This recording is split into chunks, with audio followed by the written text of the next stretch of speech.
A recent poll from the Pew Global Attitudes Project found that 93% of Chinese think the Olympics will improve their country's international image. But Bruce Stokes, a columnist with the National Journal who worked on the survey, says national pride is so high in China that any disruption to the games could easily generate resentment against the West. That if there's any problem with the Olympics, be it pollution, be it demonstrations, be it even just a failure of the Chinese teams to perform, and this is covered extensively in the West, that this will give the Chinese public yet another reason to think that the West is out to get them.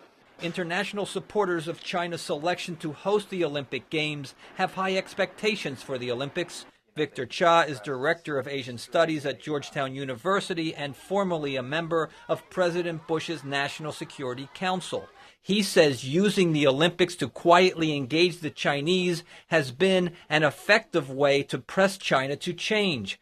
He cites as positive developments the restarting of a bilateral human rights dialogue with the United States, the agreement to dialogue with the leadership of Taiwan, and China's less obstructionist role at the United Nations when it comes to resolutions on Darfur. Many journalists have sort of looked at these changes and talked about a quiet revolution in Chinese foreign policy. And many of them do readily admit that the Olympics, in many ways, created change in Chinese foreign policy that years of diplomacy could not.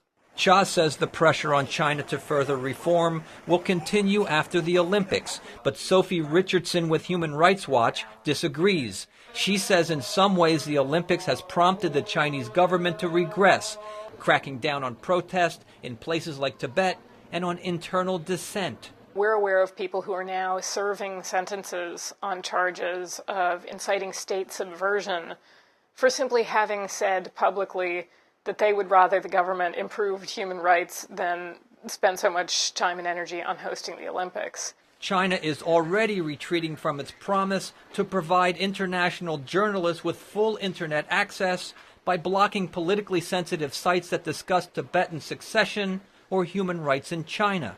After the media spotlight of the Olympics fades, Richardson and others fear things will only get worse.